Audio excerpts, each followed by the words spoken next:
Well, the water temps are finally warming up here on Mille Lacs Lake in central Minnesota, and along with that, the walleye fishing's heating up as well.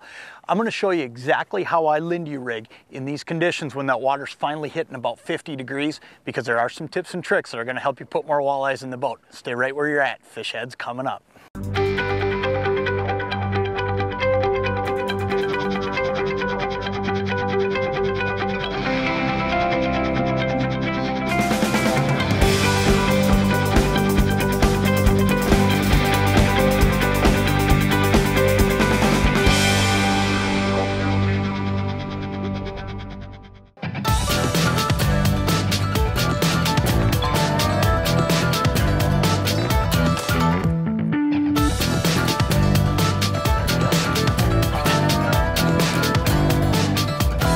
Got him. You know what? This is a pretty good one too. I'm a little turned around here. You know, one of the things you got to do when you got this cold water like we have is you just got to slow down. And one of the things I did here, I graphed 4 or 5 fish, and you know, you graph them different when it's cold water like this. They're not up in big arcs and active.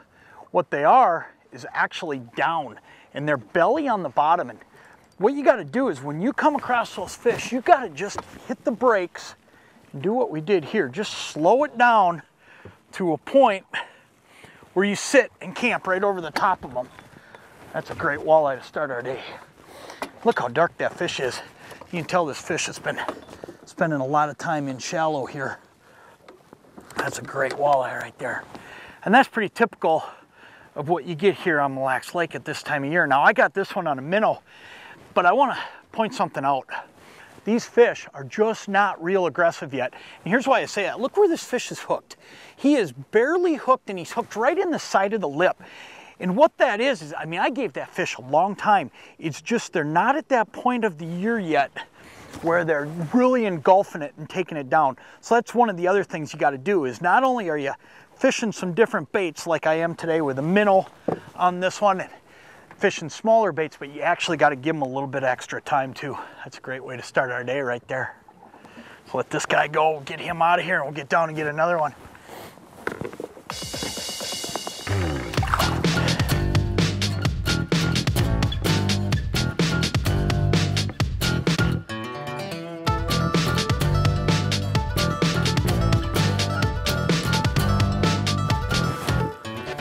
There we go. Turned around, went right back on the same spot. You know what, there's a lot of fish here, but the whole key to getting them, especially at this time of year, is keep moving around and looking for little pods of fish, because you're not going to find them schooled up like you are in 2 weeks. A week, maybe 2, you know, a little bit 80 degrees, and these fish are going to go on the hunt, and they're going to get in big packs, and you're going to be able to sit and nail them. You know, you'll spend hours on one spot catching them. Now, what we're going through here today, though, is a situation where you get on 1 or 2 fish, and when you get on them, you need to turn around and go right back on them, because you may see 1 or 2, but there's probably 3, 4, maybe 5 of them there. But you've got to be real methodical about getting back on them, because you're not in the situation where there's a ton of them together. And the locations I'm fishing are actually really simple, and that one is a little bit bigger than that first one. But again, look at where that fish is hooked.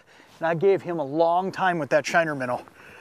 The locations are actually really simple, but over the weekend, I watched most people fishing super shallow, and they were actually fishing fish that they figured were still in there spawning.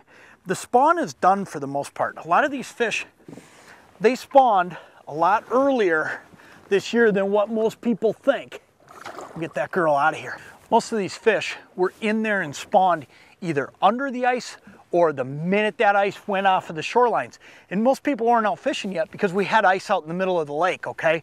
But those fish got that business done pretty early. So as much as we've had a cooler spring this year and you want to believe you got to be shallow, let me tell you, I'm out fishing fairly deep. I'm sitting on an area right now where I've drifted off that spot while I fought that fish, and I'm in 25 feet of water.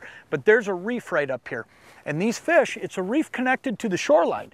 They've worked their way out off of this point, but they're already out in 20 feet of water. And there's a lot of fish out here. Now, if that wind were ripping, I might get in there shallower. I might work that 10, 12 feet.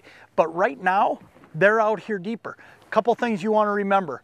The minnows are not big yet, and they're not piled up in on the shoreline. So therefore, the fish aren't going to be there. The minute they finish that spawn, they go somewhere to rest for just a little bit, and then they go eat.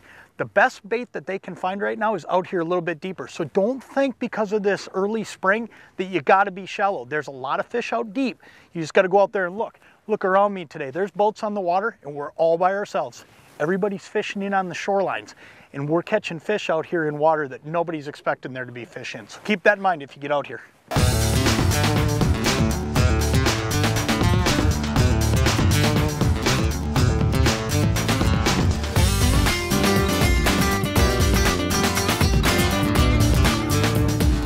Go. Same spot, same deal. You can see them on the graph right here. They're just piled up on this spot. You know, I just keep turning, coming back through one time after another. Hey, the equipment I'm using, the Lindy Rig, is actually really simple, and the whole key is making sure that you're choosing the right Lindy Rig, because they come in a whole bunch of configurations. Now, what I'm using today is a 3/8 ounce sinker, and I'm getting by with that because I'm fishing fairly deep water, okay? Now, if I were fishing, ooh, let's see if we can get him. If I were fishing shallower water where the boat may be over the fish and I want to get further back, I would go to a 1/4 ounce version of the Lindy Rig, and that way I'd be further away from the boat and I wouldn't spook them. I'm fishing the 6-foot snell, and you can get this in a 6-foot snell version or a 36 or a 42. There's all different sizes. But what I do most often is when I'm fishing water that's not real snaggy, let me get this guy back in the water here. When I'm fishing water that's not snaggy, I'll go to that longer leader. And you know, here on Mille Lacs, it's pretty commonplace to use a longer leader, but let's say I was up fishing shallow. Let's say I was in 10 feet of water fishing jagged rocks. That's when I'm going to go to one of two things. Either the shorter 36-inch Lindy Rig snell, or I'm going to go to a floating version so I actually lift that bait up a little bit. Now, all of them use a simple Lindy walking sinker. And if I'm fishing an area that gets really just too snaggy for me, I might go to a Lindy no snag sinker. But for the most part, I can get by with this straight out of the package, catch fish all day long. Now, one other thing I want to point out to you, this bite is really, really finicky. They're not just coming up and attacking it and making it easy for me today. They are actually just nipping at it, and you really got to feel them. So I'm actually using a medium light rod, okay? Now, what that rod does is you can see when I pull here, you can see how little it takes for that tip to go. That makes it so I feel everything, but the other thing it does is when I reel back to a fish, I want to just load it a little bit, just like that. That little bit of load lets me know I've got all the slack out, and because that tip is so soft, the fish doesn't feel it. So keep that in mind. Don't use something that's too stiff, because one of two things will happen. You won't feel him, or he'll feel you, and either way, you lose. So make sure you use something like this, and you'll get them caught every time.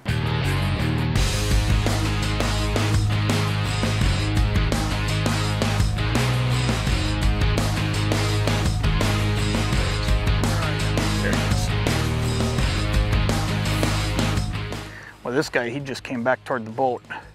That was one of those times where it's pretty important to have that rod tip where you can keep coming back, because he actually turned then and made a little run.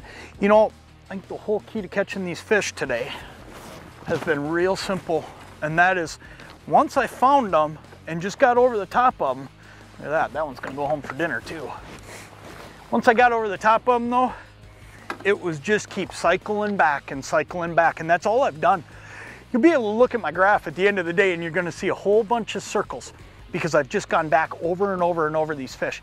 The other thing we did is every time I came back over them and I saw them, I slowed the boat down and I just camped over the top of them and just worked them. And then the next time through, I'd speed up a little bit, just give him something to get him triggered down there. And all said and done, these fish, while they're not super aggressive, they'll bite, especially once they've gotten out here, because you got to remember, some of those fish that are in along the shoreline right now, they're still finishing up the spawn in this cold water. We're in 48 degrees. So all said and done, when you get on fish that are out a little bit deeper, they've left. The spawn is over. They're out here and now they're starting to think about eating. So keep that in mind. When you get out on these cold water situations, don't believe that all the fish that you're going to catch are in shallow like we talked about earlier. There's a lot of them that are going to be out here deeper and they're going to have eating on their mind. And all said and done, that is how you catch fish. You catch a lot more fish when they're thinking about eating. That's a great walleye right there. We're gonna measure him up. He's gonna be close. He might go home for dinner. Yep, that's a perfect eater right there. Nothing tastes better than a Mille Lacs Lake walleye. It's been a great day on the water, and you know what? We're gonna do this week in and week out throughout the rest of the summer now on Fish Ed. We're gonna go to bites where you have the opportunity to go yourself and catch fish using the same techniques we're using. So check back with us each week. I'm Jon Thelen. We'll catch you next time.